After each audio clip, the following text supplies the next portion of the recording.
Бул Кыргыз Республикасынын айрым мыйзам актыларына, үй бүлөлүк кодексине, жарандык абалдын актыларына кирип аткан өзгөртүү негизги максаты кыргыз салттарына жана маданий өзгөчөлүктөрүнө ылайык фамилияларды тандоо мүмкүнчүлүгүн кеңейтүү болуп саналат. Мен дагы бир жолу кайталап айтып коеюн.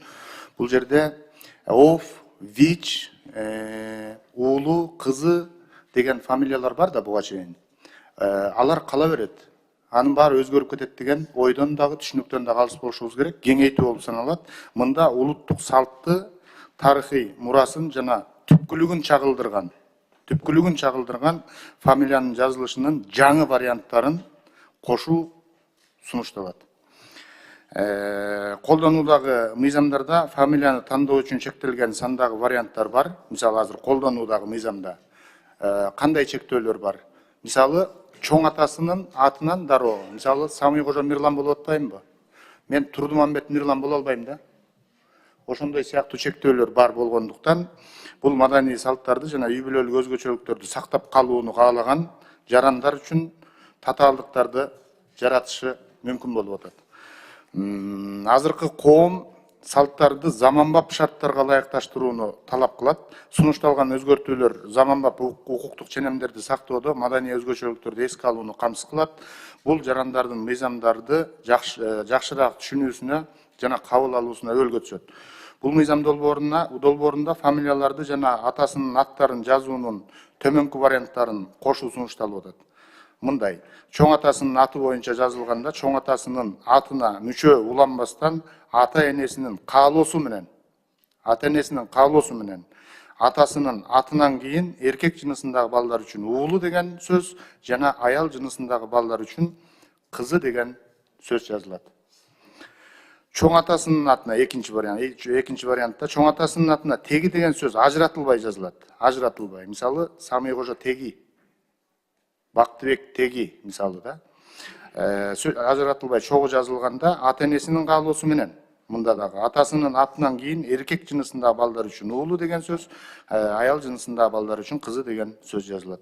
Чоң атасынын атына теги деген сөз ажыратылбай чогуу жазылганда үчүнчүдө ата-энесинин каалоосу менен эркек жынысындагы балдар үчүн илик жөндөмөсүнүн мүчөсү дын, тын, дин, тин, дүн, түн, эркек жынысындагылар үчүн ушул мүчөлөр уланат. Ал эми аял жынысындагы кыздар үчүн чыгыш жөндөмөсүнүн мүчөсүнүн негизинде дан, тан, ден, тен, дөн, төн атасынын атына уланып чогуу жазылат. Бул дөн, төн, дин, тин, мин, пин дегенди эмне деп түшүнүп калбаңыздар. Бул кимден деп сурайт да, сен кимдин баласысың дейт. Кимдин? Самый Кожонун. Мисалы. Мына бул жерде азыр биз экранга дагы чыгарып берсек болот. Чыгарып койсоңуздар, мынакей. Бактыбеков Үсөн Жакшылыкович. Азыркы биз колдонуп жүргөн фамилия. Бактыбекова Нургүл Жакшылыковна. Бактыбек теги Үсөн десек болот, жанагы айтып аткан. Жөн эле, Бактыбек теги Үсөн. Бактыбек теги Үсөн Жакшылыктын, могу үчүнчү варианты. Кимдин баласы? Жакшылыктын баласы. Аял кишиге Бактыбек теги Нургүл Жакшылыктан. Кимден? Жакшылыктан. Муну дагы каалагандар болуп атат да бүгүнкү күндөчү.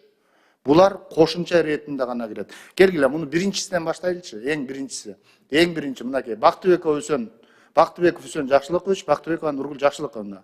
Бактыбек Үсөн деп каттатса да болот. Бактыбек Үсөн Жакшылык уулу. Мына көрүп атасыздар, Бактыбек Үсөн Жакшылык уулу. Бул жерде теги деген сөз пока жок. Бактыбек Үсөн Жакшылык уулу. Бактыбек Нургүл Жакшылык кызы. Кийинки вариант. Жоголбойт. Мен жана дагы айтып кетпедимби? Каалоосу менен. Ата-эненин каалоосу. Мен дагы бир жолу кайталап айтып коеюн. Исхак Сунатович, мына мурдагы ов, вич, уулу, кызы дегендин баары кала берет. Мына жазылып турат. Бактыбеков Үсөн Жакшылыкович. Эң башында.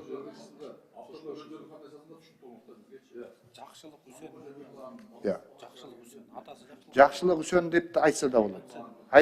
Жакшылык Үсөн десе да болот. Бүгүнкү күндө мисалы мындай болуп калып атпайбы? Азыр бизде чоң атасынан дароо Элдар мырза каттала албайт. Азыркы мыйзам боюнча. Бактыбек Үсен боло албайт болчу да, азыр могу мыйзам күчүнө кирсе Бактыбек Үсен кылып алса да болот. Мисалы 5 баласы болсо же 4 баласы болсо, бир баласын чоң атасынын атында алып жүргүсү келсе, Бактыбек Үсен кылып койсо болот да. Кийинкиге өтөлү, тегиге өтөбүз азыр. Тегиге өткөндө Бактыбек теги чогуу жазылат мына. Бактыбек теги Үсен Жакшылык уулу. Бактыбек теги Нургүл Жакшылык кызы.